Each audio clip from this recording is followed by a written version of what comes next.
Bismillahirrahmanirrahim. Assalamualaikum warahmatullahi wabarakatuh. Hai, apa khabar anda semua?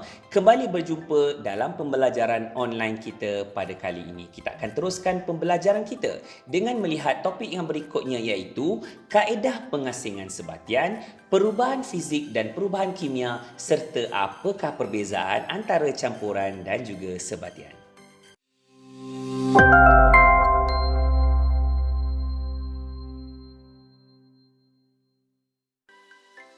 Dalam kelas yang lepas kita sudah melihat sebatian ini adalah campuran dua atau lebih unsur yang bercantum secara kimia, dan disebabkan unsur tersebut telah bercantum atau bercampur secara kimia, sebatian hanya boleh dihasilkan juga dengan menggunakan kaedah kimia melalui proses elektrolisis. Elektrolisis ni apa? Elektrolisis sebenarnya berasal daripada dua perkataan, elektro dan juga lisis.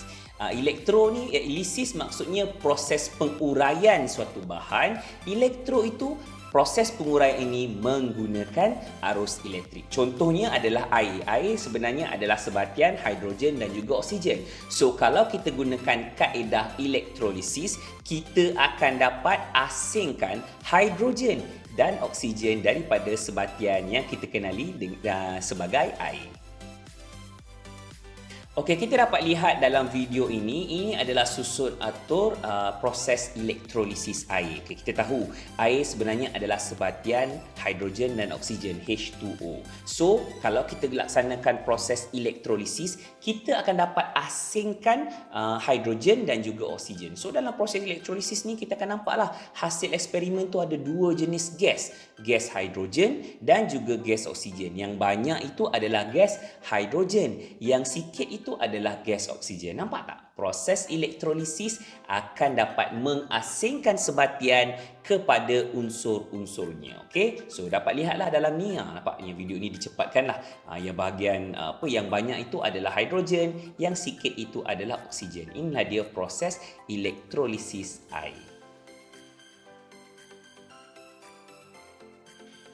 Okey, so kita dah lihat sebenarnya beberapa tindak balas sejak daripada campuran yang kita belajar dalam satu topik lepas tu kita belajar dalam sebatian. Sebenarnya terdapat beberapa tindak balas yang menyebabkan perubahan. Tetapi perubahan-perubahan tersebut kita boleh bagikan kepada dua jenis, iaitu perubahan fizikal ataupun perubahan fizik dan perubahan kimia. Apa yang dimaksudkan dengan perubahan fizik? Perubahan fizik adalah sebarang perubahan atau tindak balas yang tidak menghasilkan bahan baru. Contohnya adalah peleburan ais, pembekuan air, kondensasi, pendidihan air. Nampak tak? Ada perubahan fizikal tapi dia tetap air. Berbeza dengan perubahan kimia. Perubahan kimia adalah perubahan ataupun tindak balas yang akan membentuk bahan baharu yang sangat berbeza daripada bahan-bahan asalnya. Contoh adalah pengaratan besi. Besi asalnya ferrum. So, ferrum akan bertindak balas dengan oksigen, akan berkarat. Nampak? Besi berkarat berbeza dengan besi yang asal. Contoh lain adalah fotosintesis. Fotosintesis ni sebenarnya adalah tindak balas yang menggabungkan antara oksigen dan juga molekul air. Hasilnya terbentuk glukosa, pun berbeza dengan bahan asalnya iaitu oksigen dan juga molekul air. Okey, tadi kita dah lihat berkenaan dengan perubahan fizik dan perubahan kimia. So, perubahan fizik dan perubahan kimia ni sebenarnya ada beberapa persamaan dan juga ada beberapa perbezaan. So, mari kita lihat apakah persamaan dan apakah perbezaan antara perubahan fizik dan juga perubahan kimia.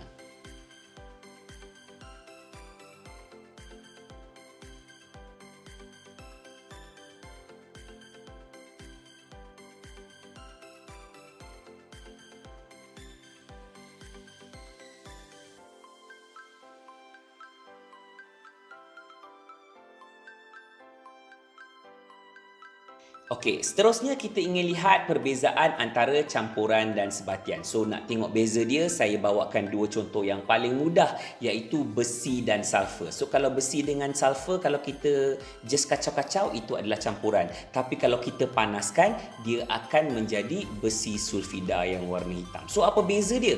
Kalau campuran besi dengan sulfur, dia tidak membentuk bahan baru, dia tidak membentuk ikatan kimia, dia boleh diasingkan dengan menggunakan kaedah secara fizikal guna je lah magnet, kita boleh asingkan besi dan juga sulfur, dan sifat bahan baru, sifat campuran itu tidak berbeza dengan sifat bahan asal. Kita boleh nampak lagi serbuk besi dan juga sulfur.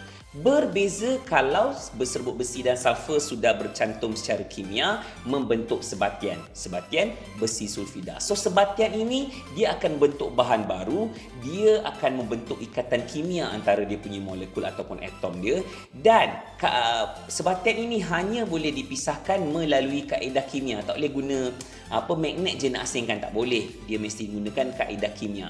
Dan sifat sebatian yang baru terhasil itu sangat berbeza dengan bahan yang asal. Okay, itulah dia tadi topik berkenaan dengan kaedah pengasingan sebatian, perubahan fizik dan perubahan kimia serta perbezaan antara campuran dan sebatian. Sehingga kita berjumpa lagi dalam kelas pembelajaran online kita akan datang. Assalamualaikum dan jumpa lagi.